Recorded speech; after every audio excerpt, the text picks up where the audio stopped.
నమస్కారం. ఆయుష్మాన్ భవ కార్యక్రమానికి స్వాగతం. ఈ రోజు ఆయుష్మాన్ భవ కార్యక్రమంలో వాత పిత్త కఫ త్రిదోషాల గురించి 5వ భాగం ప్రసారం కాబోతోంది. ఈ అంశాల గురించి మనకు వివరించడానికి ప్రముఖ పతంజలి యోగా మాస్టర్ వస్పరి శివుడి గారు మనతో పాటు స్టూడియోలో సిద్ధంగా ఉన్నారు. వారిని అడిగి మరిన్ని విషయాలు తెలుసుకుందాం. అదేవిధంగా డాక్టర్ గారితో మీరు మాట్లాడాలి అనుకుంటే కనుక స్క్రీన్ మీద స్క్రోల్ అవుతున్న నెంబర్కి కాల్ చేసి మాట్లాడగలరు. మాస్టర్ గారు నమస్కారం అండి. ఆయుష్మాన్ భవ కార్యక్రమానికి స్వాగతం. మన గత 4 ఎపిసోడ్లో మనం డిస్కస్ చేసుకుంటున్నాం వాత దోషానికి సంబంధించి. వాయు ఎలిమెంట్గా ఉన్నది వాత దోషం కింద చెప్తున్నారు కదా, ఇంకొకసారి మన ప్రేక్షకుల కోసం క్లియర్ గా ఇంకొకసారి ఎక్స్ప్లెయిన్ చేస్తారా? త్రిదోషాల్లో ప్రధానమైనటువంటిది వాతం. వాతంలో మనం 2 ఎలిమెంట్స్ ఉంటాయని చెప్పుకున్నాం. ఒకటి ఎయిర్, రెండోది స్కై. ఇందులో స్కై సైలెంట్గా ఉంటుందని చెప్పుకున్నాం, ఆకాశతత్వం. వాయువే ఎక్కువగా దాని ప్రధానమైనటువంటి లక్షణాలు, ఎక్కువ ప్రభావాన్ని కలిగించేది. అందులో మనలో వాతం ఎలా పెరిగింది అనే గుర్తించడం కోసం మనం వాయువు యొక్క లక్షణాలని కొన్నింటిని అబ్జర్వేషన్ చేశాం. గత ప్రీవియస్ ఎపిసోడ్స్ లో మనం వాయు లక్షణాల్లో మొదటిది మూమెంట్స్, కదలికలు, తేడా, కదలికల్లో మార్పు జరిగినప్పుడు మనలో వాతం పెరిగినట్టుగా మనం గుర్తించాలి. రెండవది డ్రైనెస్, మనలో వాతతత్వం పెరిగినప్పుడు మనలో డ్రైనెస్ పెరుగుతుంది. ఆ డ్రైనెస్ కూడా 3 విధాలుగా ఉంటుందని చెప్పుకున్నాం. External dryness and internal dryness. అందులో ఎక్స్టర్నల్ గా స్కిన్ డ్రైనెస్, అలాగే ఇంటర్నల్ గా ఇంటెస్టైన్ డ్రైనెస్, పేగుల గోడలు డ్రై కావడం. మూడవది బ్లడ్ వెజిల్, రక్తనాళాల డ్రైనెస్ గురించి చెప్పుకున్నాం. వాటికి సొల్యూషన్ కూడా చెప్పుకున్నాం. థర్డ్ వన్ వాయు యొక్క లక్షణం, మూడవది చల్లదనం. వాయువు దేనైనా చల్లబరుస్తుంది అని చెప్పుకున్నాం. అలాగే మనలో కూడా వాయువు ఎక్కువగా పెరిగింది అనుకోండి, మనలో కూడా చల్లదనాన్ని పెంచుతుంది. చల్లదనం పెరిగితే మనలో జాయింట్ పెయిన్స్, బాడీ పెయిన్స్, అలాగే స్టిఫ్నెస్, బిగుసుకుపోయేతత్వం, ఇవన్నిటి కూడా పెరుగుతాయి చల్లదనం వల్ల. ఆ చల్లదనంలో ఉండకుండా దానికి సంబంధించినటువంటి వస్త్రధారణ, మన ఇంట్లో ఉన్నటువంటి ఏర్పాటు, వాతావరణం వెచ్చగా ఉండే విధంగా మన బెడ్రూమ్ ని, అలాగే మనం తీసుకునే ఫుడ్ కూడా గోరువెచ్చని వేడి వేడి వాతావరణం తీసుకోవడం ద్వారా చల్లదనం నుంచి మనం ఎలా రక్షణ పొందాలి, ఆ వాతం యొక్క దాడి నుంచి మనల్ని మనం ఎలా కాపాడుకోవాలనే విషయాన్ని మనం లాస్ట్ ఎపిసోడ్ లో కూడా చెప్పుకున్నాం. ఇక ఫోర్త్, వాయువు ఎక్కడ ఖాళీ ఉంటే అక్కడ చొరబడుతుంది. ఈ విషయాన్ని కూడా మనం లాస్ట్ ఎపిసోడ్ లో వాయువు 3 రకాలుగా చొరబడుతుందని చెప్పుకున్నాం. ఒకటి వేగంగా గాలి మన శరీరానికి తగిలినా, లేదా మనం వేగంగా ప్రయాణం చేసిన గాలి మన స్కిన్ యొక్క చర్మ రంధ్రాల ద్వారా లోనికి చొరబడి మనలో వాతాన్ని పెంచి, మనలో అలా చొరబడినటువంటి వాయువు మనలో స్టిఫ్నెస్ కూడా పెంచుతుంది. స్టిఫ్నెస్ పెంచుతుంది, డ్రైనెస్ పెంచుతుంది, పెయిన్స్ కు దారితీస్తుంది. అలాగే స్కిన్ ద్వారా చొరబడడం కాకుండా చెవుల ద్వారా కూడా చొరబడుతుంది.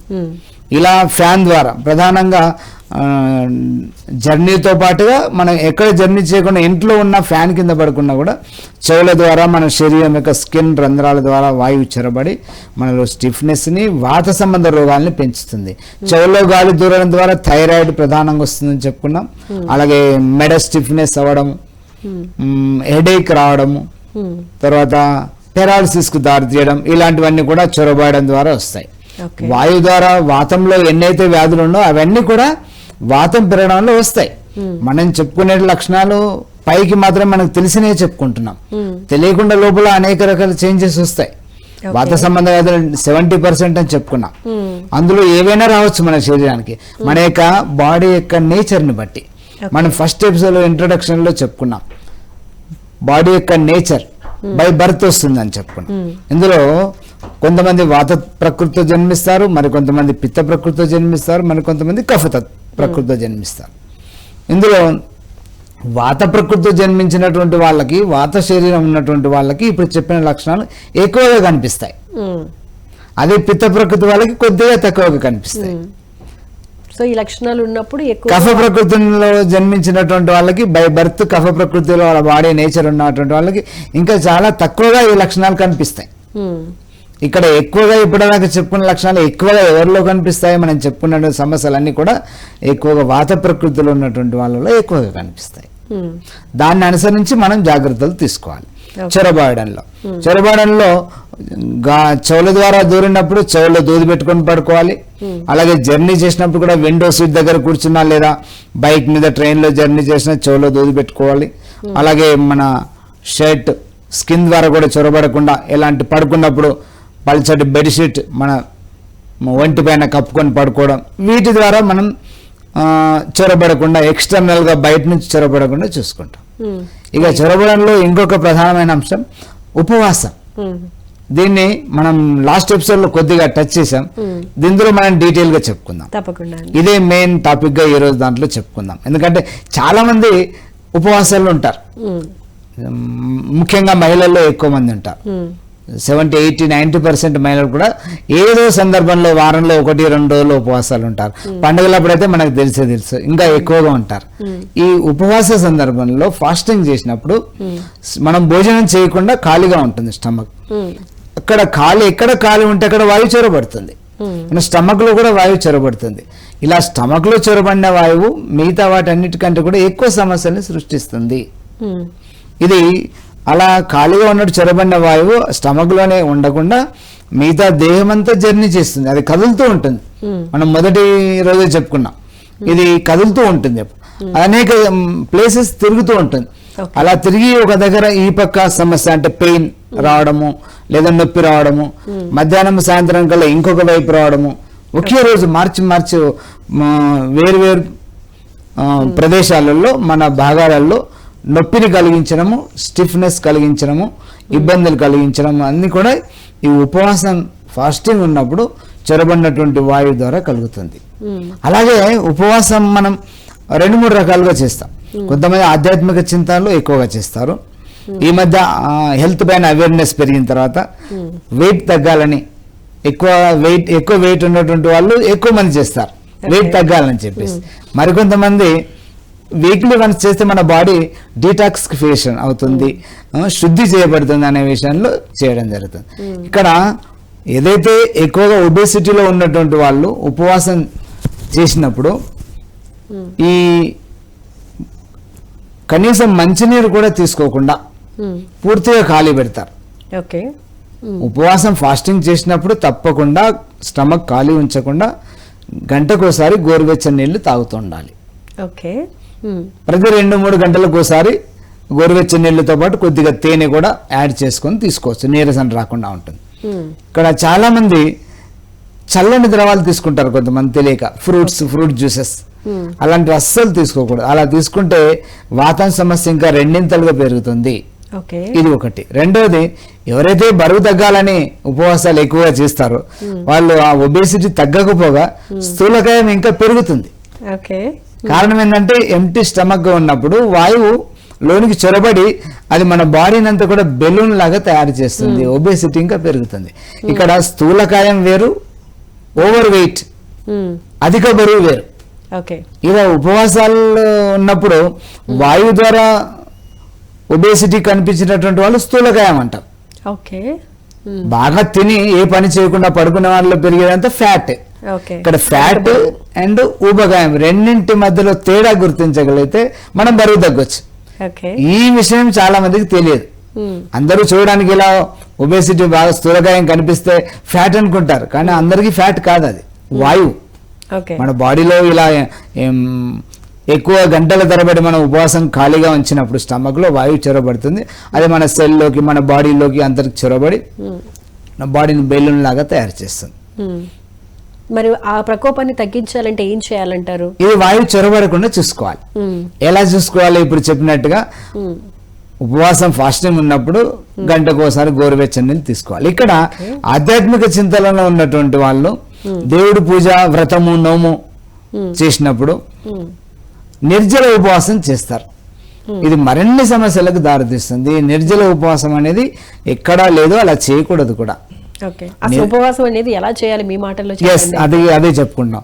ఉపవాసం చేసినప్పుడు నిజానికి మన పూర్వీకులు ఉపవాసాన్ని మనకి ఎందుకు అందించారంటే దాని వెనుక ఆరోగ్య సూత్రం దాగి ఉంది. ప్రధానంగా అది ఆరోగ్యం కోసమే మనకి ఉపవాసాన్ని మన పూర్వీకులు రీసెర్చ్ చేసి మనకు అందించారు.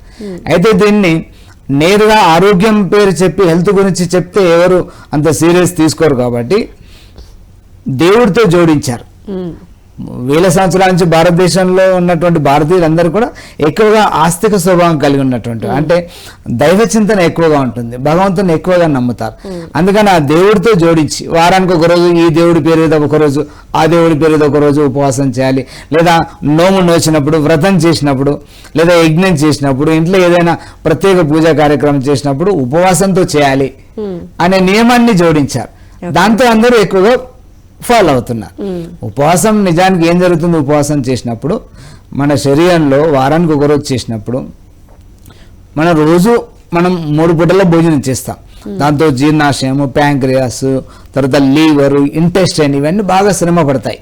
దాన్ని డైజెస్ట్ చేయాలి, అందులో ఉన్నటువంటి టాక్సిన్స్ని, పాయిజన్స్ని, కెమికల్స్ని ఫిల్టర్ చేయాలి. ఫిల్టర్ చేసి వాటిని డీటాక్సిఫికేషన్ చేయాలి, శరీరం నుంచి బయటకు విసర్జింపచేయాలి. ఇవన్నీ పనులు నిరంతరం జరుగుతూ ఉంటాయి. అలా నాన్ స్టాప్గా విశ్రాంతి లేకుండా మన యొక్క ఆర్గాన్స్ పనిచేసినా డ్యామేజ్ అవుతాయి. మనకు అయితే టోటల్ మనం విశ్రాంతి లేకుండా ఎవరైనా పనిచేశారనుకోండి తొందరగా రోగాల పాలవుతాడు.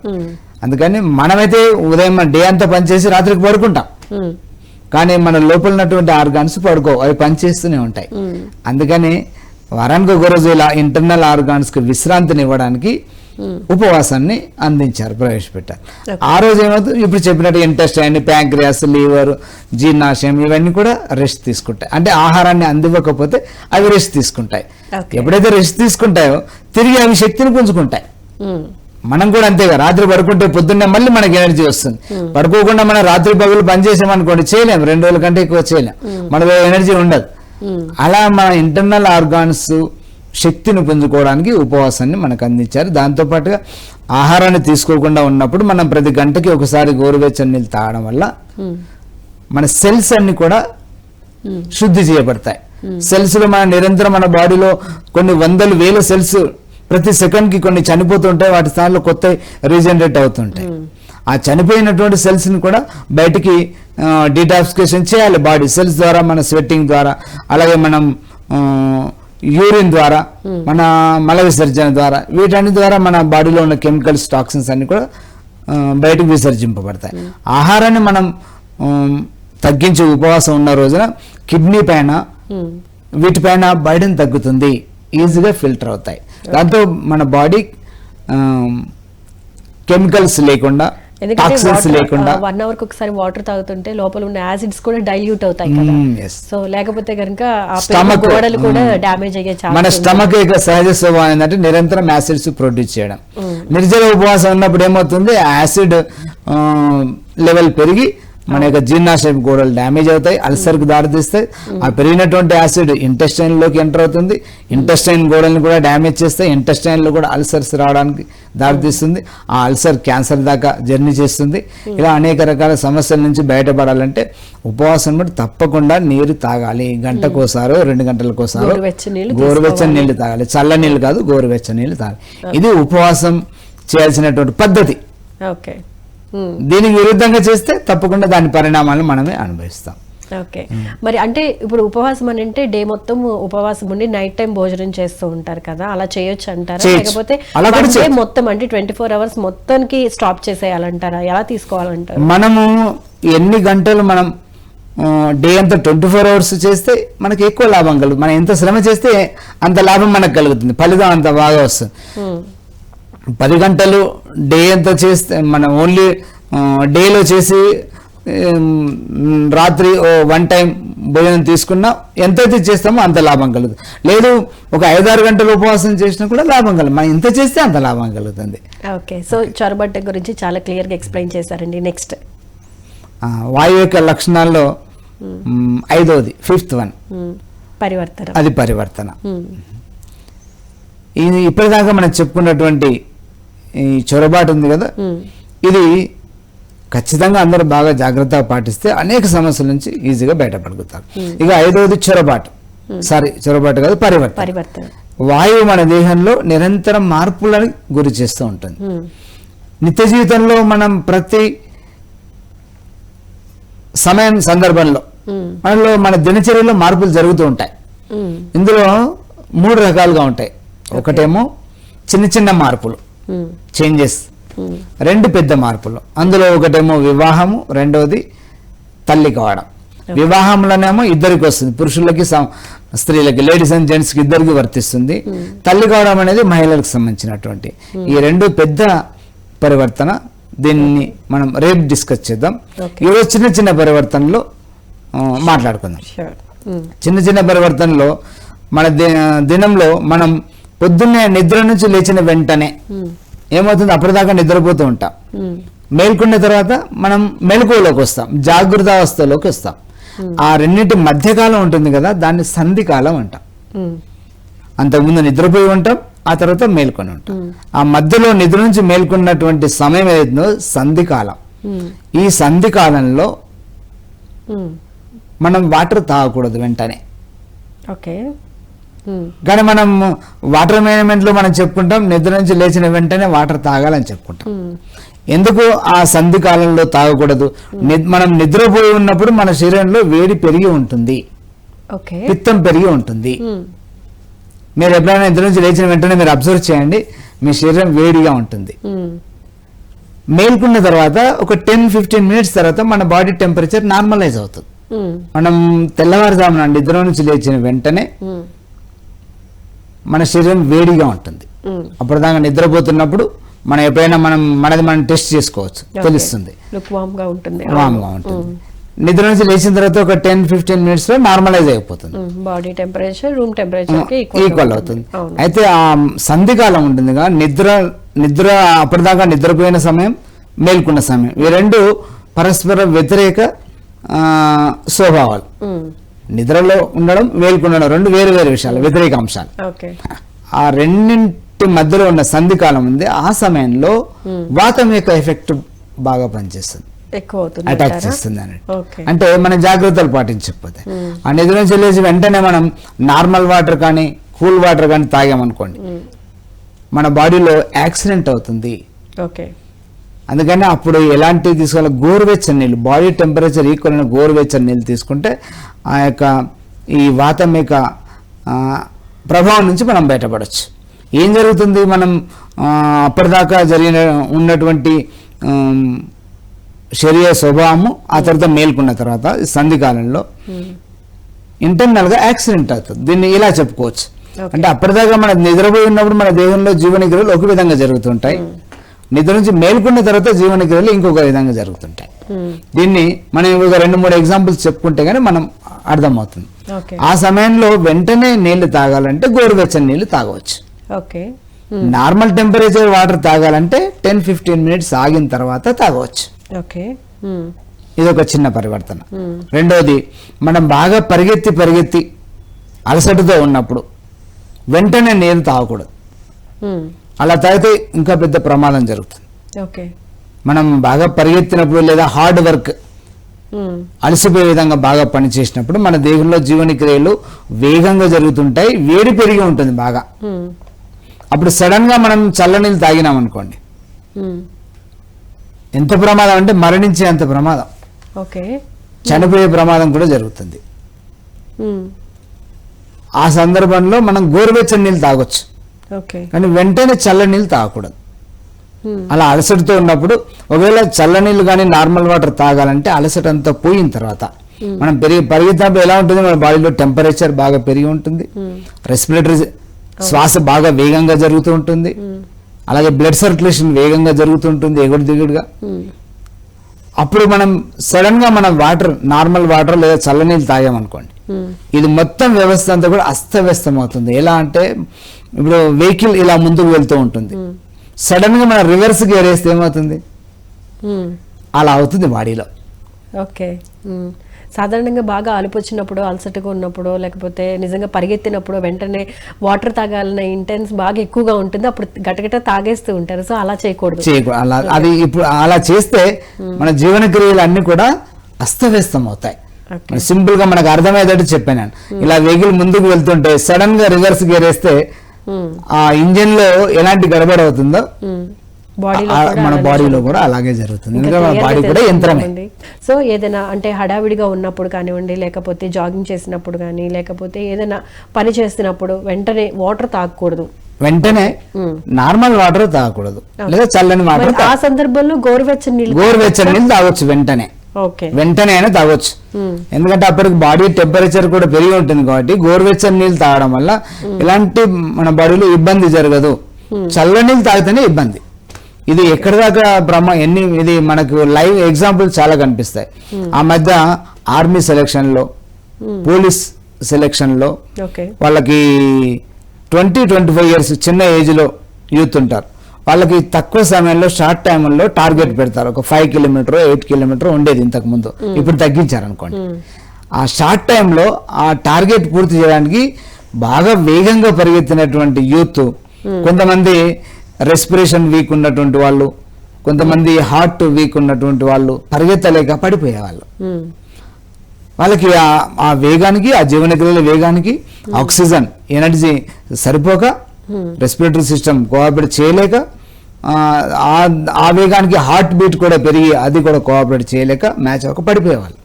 వాళ్ళకి వెంటనే ఏం చేసేవాళ్ళు, మనకి అలర్జీ లేకపోవడం వల్ల అక్కడ రెడీగా ఉంచుకునేవాళ్ళు నీళ్ళు, వాటర్, చల్లని బాటిల్స్ అవి తెచ్చి తాపేవాళ్ళు.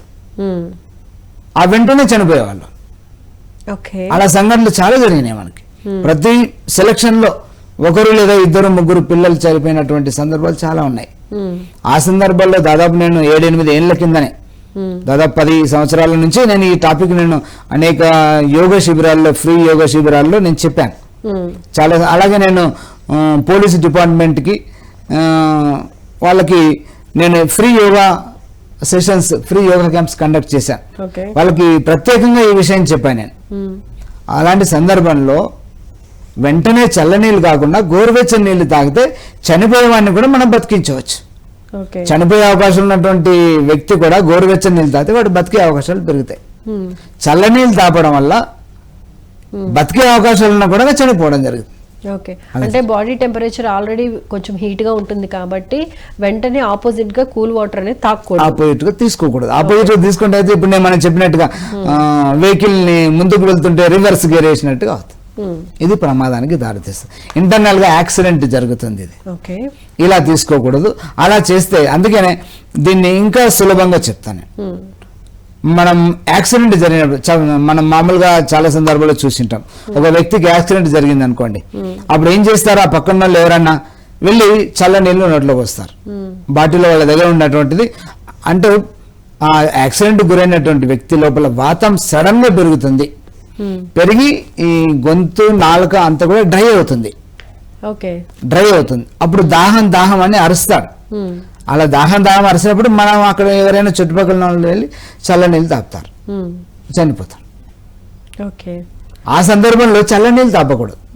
ఒకవేళ ఆ సందర్భం అనేది అంత ఫ్రీక్వెంట్ అంటే వెంటనే వచ్చేస్తుంది అంటారా? మరి యాక్సిడెంట్ జరిగినటువంటి వాళ్ళు ఎక్కువ మంది యాక్సిడెంట్ జరిగిన వెంటనే చనిపోవడానికి కారణం ఈ నార్మల్ వాటర్ లేదా చల్ల నీళ్ళు తాపడమే. అలాంటి వాళ్ళకి వెంటనే మనం గోరువెచ్చని నీళ్ళు తాపడం వల్ల యాక్సిడెంట్ జరిగిన వ్యక్తిని మనం బతికించవచ్చు, కొంతకాలం హాస్పిటల్కి వెళ్ళేదానికి బతికించవచ్చు. ఒకవేళ ఎక్కడో ఊరు బయట లేదా మధ్యలో జర్నీ, ఎక్కడో ఇల్లు లేని దగ్గర, ఎవరు లేని దగ్గర యాక్సిడెంట్ అవుతాయి, జర్నీ మధ్యలో అవుతాయి అనుకో, అప్పుడు మనకు గోరువెచ్చని నీళ్ళు ఉండవు. దగ్గర ఉంటే టీ తాపవచ్చు. టీ తాపడం కూడా బతుకుతాడు. ఎందుకంటే మామూలుగా టీ అనేది ఆరోగ్యానికి అంత మంచిది కాదు, కానీ ఆ సందర్భంలో మంచిది. ఆ వ్యక్తి ప్రాణాలు పోయేటటువంటి వ్యక్తిని బతికించడానికి టీ తాపవచ్చు. ఒకవేళ మనకి టీ హోటల్ కూడా దగ్గర లేదనుకోండి, అడవి మధ్యలో ఎక్కడ యాక్సిడెంట్ అయింది, అక్కడ మనం దగ్గరలో మనం ఒకవేళ ఉన్నారనుకోండి ఎవరైనా, అలాంటి వారు ఆ ప్రాణం పోయేటటువంటి వ్యక్తికి మన యూరిన్ తాపవచ్చు. మన యూరిన్ తాపడం వల్ల మన యూరిన్ ఎలా ఉంటుంది, గోరువెచ్చగా ఉంటుంది. మన బాడీ టెంపరేచర్ ఈక్వల్ గా ఉంటుంది మన యూరిన్. అలా మన యూరిన్ తాపడం వల్ల ప్రాణాలు పోయేటటువంటి వ్యక్తి ప్రాణాలను మనం కాపాడవచ్చు కొంత సమయం వరకు, హాస్పిటల్కి చేర్చే వరకు. మన యూరిన్ తాపడం వల్ల ఏదైతే ఇన్ఫెక్షన్స్ వస్తాయో అది ఆ మనిషి ప్రాణాలతో బతికిన తర్వాత, బయటపడ్డ తర్వాత ఆ ఇన్ఫెక్షన్ కి సంబంధించినటువంటి తొలగించుకోవడానికి మరో రకమైన మనం మెడిసిన్ వాడవచ్చు. కానీ ముందు మనిషి ప్రాణాలు కాపాడడం ఇంపార్టెంట్. అంటే యూరిన్ తాపడం వల్ల కూడా తప్పు లేదు. అంటే గోరువెచ్చగా ఉన్నటువంటి ద్రవం ఏదైనా తాపవచ్చు, అంతేగాని చల్లని నీళ్లు తాపడం వల్ల బతికే అవకాశం ఉన్నా కూడా చనిపోతాడు. వెంటనే హాస్పిటల్కి తీసుకెళ్లే లోపలనే చనిపోతాడు. అంటే వాతం ఇంత ప్రమాదాన్ని కలిగిస్తుంది. ఇది ఒక పరివర్తనలో ఇది ఒక భాగం. ఓకే. ఇక తర్వాత మన ఎండ వాతావరణంలోంచి నీడకు వచ్చిన వెంటనే మనం ఏం చేస్తాం, అందరు చల్ల నీళ్ళు తాగేస్తారు. అలా తాగకూడదు. ఐస్ క్రీమ్స్ తింటారు, ఫ్రిడ్జ్ లోంచి నీళ్ళు తీసుకుంటారు. ఇది కూడా మనం ఇప్పుడు చెప్పినట్టుగా మన దేహంలో వ్యవస్థల్ని అస్తవ్యస్తం చేస్తుంది. ఎండ నుంచి నీడకు వచ్చిన వెంటనే, చల్లని వాతావరణానికి వచ్చిన వెంటనే తాగాలంటే గోరువెచ్చని నీళ్ళు తాగొచ్చు. అలా కాకుండా చల్ల నీళ్ళే ఉన్నాయి, గోరువెచ్చలేవు, ఒక 10 minutes ఆగి తాగాలి. అంటే 10 minutes లోపల మన బాడీ టెంపరేచర్ నార్మల్ అవుతుంది, రెస్పిరేషన్ నార్మల్ అవుతుంది, అప్పుడు తాగవచ్చు. అలాగే యూరిన్కి వెళ్ళొచ్చిన వెంటనే వాటర్ తాగకూడదు. ఓకే. యూరిన్కి వెళ్ళొచ్చిన వెంటనే వాటర్ తాగితే మనకి బహుమూత్ర వ్యాధి పెరుగుతుంది. అంటే ఎక్కువ సార్లు మనం యూరిన్కి వెళ్ళాల్సి వస్తుంది. ఓకే. అలాగే ఎక్కువ సార్లు వెళ్ళాల్సి వస్తుంది, బహుమూత్ర వ్యాధి సమస్య పెరుగుతుంది. అలా కాకుండా యూరిన్కి వెళ్లే ముందు ఒక గ్లాసు నీళ్లు తాగేసి యూరిన్కి వెళ్ళడం మంచి పద్ధతి. ఇది కూడా ఒక పరివర్తన.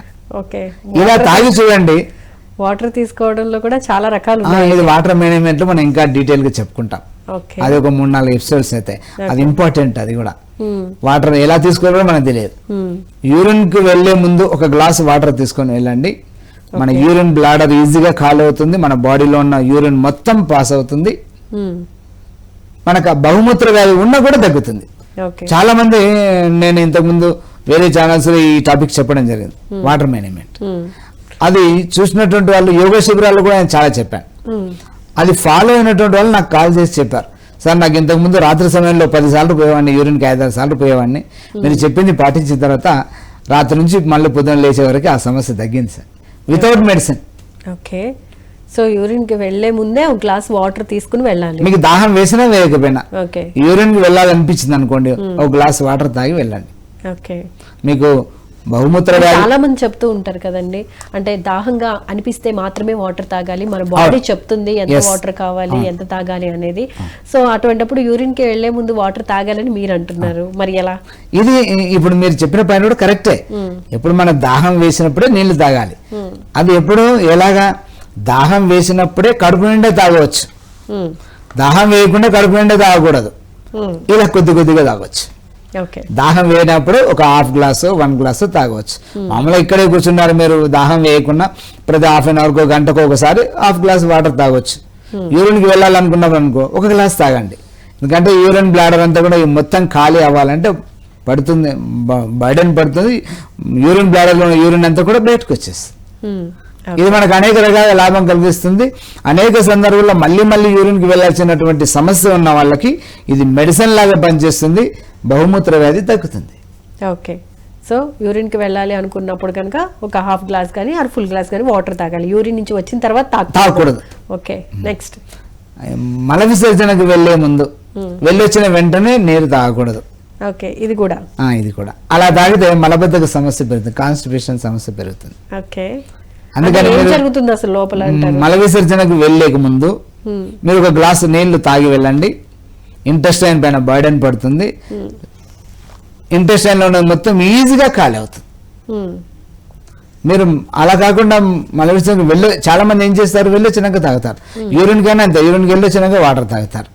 దీంతో మళ్ళీ యూరిన్కి వెళ్ళాల్సి వస్తుంది. బ్లాడర్ ఖాళీ అవుతుంది కాబట్టి మళ్ళీ ప్రాసెస్ అనేది స్టార్ట్ అవుతుంది అని చెప్పి యూరిన్ కి వెళ్ళొచ్చిన తర్వాత తాగుతారు చాలా మంది. మీరేమో అది అవాయిడ్ చేయండి, యూరిన్ కి వెళ్లే ముందే గ్లాస్ వాటర్ తాగి వెళ్ళండి అని చెప్తున్నారు. మన యూరిన్ బ్లాడర్ లో ఏమాత్రం కొద్దిగా యూరిన్ మిగిలినా ఇన్ఫెక్షన్ కు దారితీస్తుంది. ఓకే. మలబద్ధకం విషయం కూడా ఇదంతే. మన మలాశయం రెక్టంలో నిల్వ ఉంటుంది, దానిపైన మనం ఒక గ్లాస్ వాటర్ తాగితే మన జీర్ణాశయంలో ఇంటెస్టైన్లో బర్డెన్ పెరిగి రెక్టం పైన ప్రెషర్ పెరుగుతుంది. రెక్టంలో ఉన్నటువంటి మలం యొక్క సంచిలో ఉన్నటువంటి వేస్టేజ్ అంతా కూడా బయటికి ఈజీగా, ఎలాంటి మనం ప్రెషర్ ఇవ్వాల్సిన అవసరం లేదు. మామూలుగా యూరిన్ మల విసర్జనకి వెళ్ళిన వాళ్ళు బాగా ప్రెషర్ ఇస్తారు, అలా ఇస్తే పైల్స్ కు దారితీస్తుంది, పైల్స్ బయటకు వస్తాయి. అలా ముక్కి కూర్చోవద్దు, ఈజీగా మన యొక్క ప్రమేయం అంత ప్రెషర్ లేకుండా ఈజీగా ఖాళీ అవ్వాలి. అలా అవ్వాలంటే ఓ గ్లాస్ వాటర్. నిజానికి నిద్ర నుంచి కూడా గ్లాస్ వాటర్ అంటే ఇప్పుడు కొద్దిగా లుక్ వామ్ వాటర్ తాగాలా లేకపోతే నార్మల్ వాటర్ తాగినా సరిపోతుంది అంటారా? ఏది ప్రిఫర్ చేయాలి? ఎప్పుడు తాగినా గోరువెచ్చని నీళ్ళే తాగాలి. గోరువెచ్చని నీళ్ళు లేకపోతే నార్మల్ టెంపరేచర్ వాటర్ తాగాలి, కానీ చల్ల నీళ్ళు మాత్రం తాగొద్దు. ఓకే. చల్ల నీళ్ళు తాగితే టోటల్ గా చల్లని నీళ్ళు మాత్రం ఫుల్ గా అవాయిడ్ చేసేయాలి. ఓకే. ఇలా తాగాలి. మల విసర్జన వెళ్లే ముందు ఒక గ్లాస్ వాటర్ తాగి వెళ్ళండి. ఇది ఒక చిన్న పరివర్తన. ఓకే. ఇంకా చిన్న చిన్న పరివర్తనలు ఏముంటాయి? ఓకే. అలసిపోయిన మనం బాగా అలసటతో ఉన్నప్పుడు వెంటనే నీరు తాగకూడదు. ఎండ నుంచి వేడి వాతావరణం నుంచి చల్లని వాతావరణంలోకి వచ్చినప్పుడు వెంటనే తాగకూడదు. నిద్ర నుంచి లేచిన వెంటనే తాగకూడదు. యూరిన్కి వెళ్ళి వచ్చిన వెంటనే తాగకూడదు. మల విసర్జనకి వెళ్ళి వచ్చిన వెంటనే తాగకూడదు. ఎప్పుడు తాగాలి అనుకున్నా సరే కొంచెం వేడి నీళ్ళే తాగాలి. ఓకే, గోరువెచ్చని నీళ్ళు తీసుకోవాలి. రైట్. ఇవి చిన్న చిన్న పరివర్తన. ఇప్పుడు పెద్ద పెద్ద పరివర్తనలు. ఇక నెక్స్ట్ పెద్ద పరివర్తనలోకి వెళ్దాం. ఉందా టైం ఈ రోజు? పెద్ద పరివర్తన విషయానికి వస్తే వివాహం. ఓకే. వివాహానికి వాత దోషానికి అసలు సంబంధం? చాలా సంబంధం ఉంది. ఓకే. చాలా సంబంధం ఉంది. ఇప్పటి వరకు చాలా మందికి ఈ విషయం తెలియదు. ఈ విషయం తెలియకపోవడం అనేక కుటుంబాలు విచ్ఛిన్నమైనవి. ఓకే. వివాహం మనిషి జీవితంలో అతిపెద్ద పరివర్తన వివాహం. ఓకే. అది పురుషుడికైనా మహిళకైనా ఇద్దరికి. మనిషి జీవితంలో వివాహం జరగడం అనేది అతిపెద్ద మార్పు, చేంజ్. ఈ సమయంలోనే, ఈ పెద్ద మార్పు సమయంలోనే వాతంలో ఉన్నటువంటి మనం 2 అంశాలు ఉంటాయని చెప్పుకున్నాం. వాతంలో ఒకటి ఆకాశము, రెండోది వాయువు. ఇప్పటిదాకా మనం ఎర్త్ ఎలిమెంట్, ఎయిర్ ఎలిమెంట్. ఈ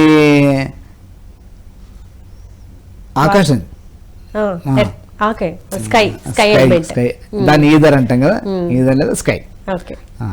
ఈ స్కై ఆకాశతత్వం ఇప్పటిదాకా మనం దాని గురించి మాట్లాడలేదు, అది సైలెంట్ గా ఉండేది.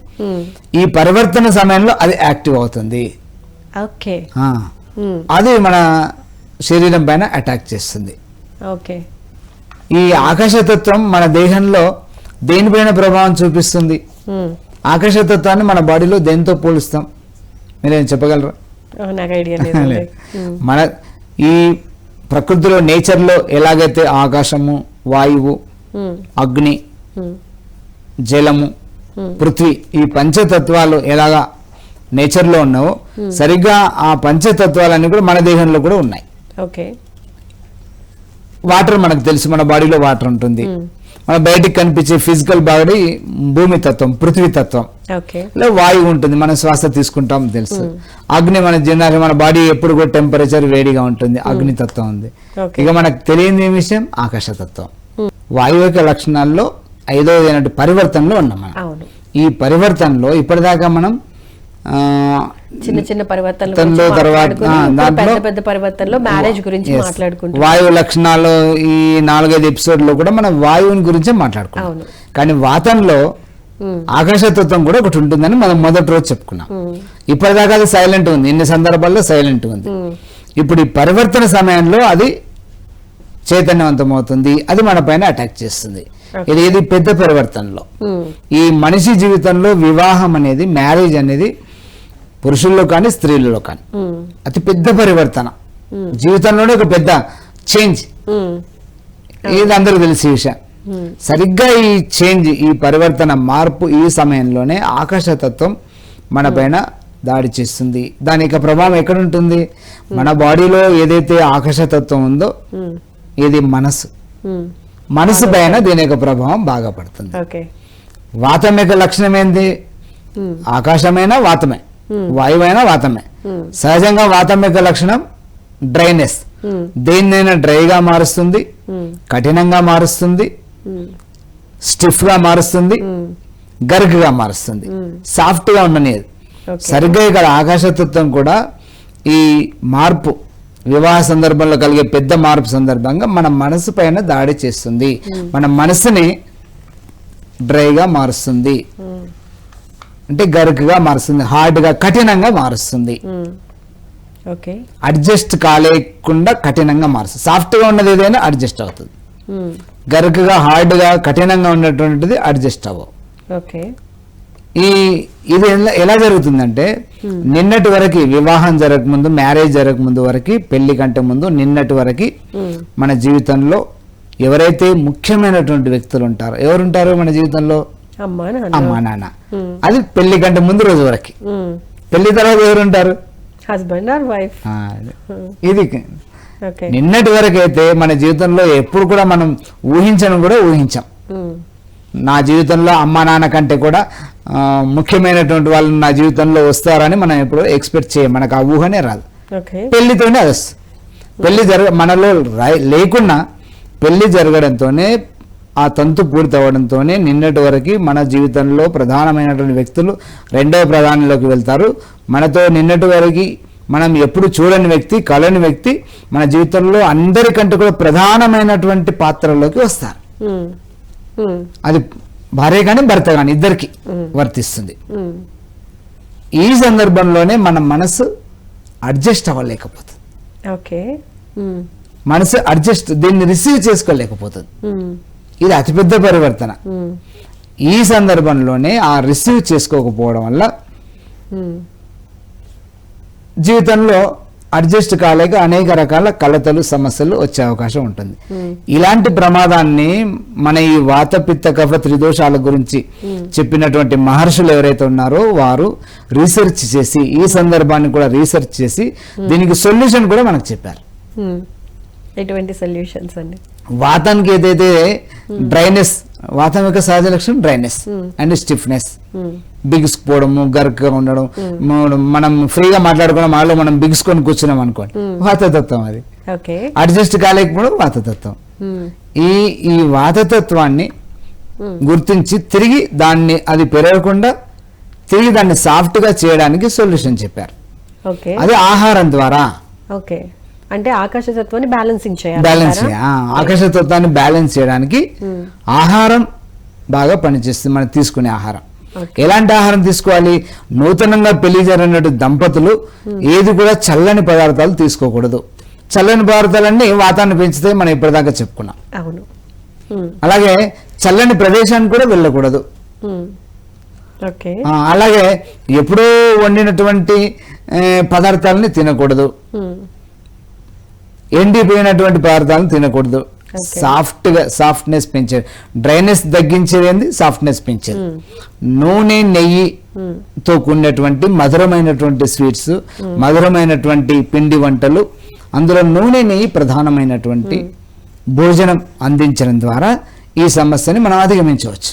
అందుకని పూర్వకాలంలో మన పూర్వీకులు ఇదంతా రీసెర్చ్ చేసి నూతనంగా పెళ్ళైన దంపతులకి ఒక ప్రత్యేక కార్యక్రమాన్ని ఇచ్చారు.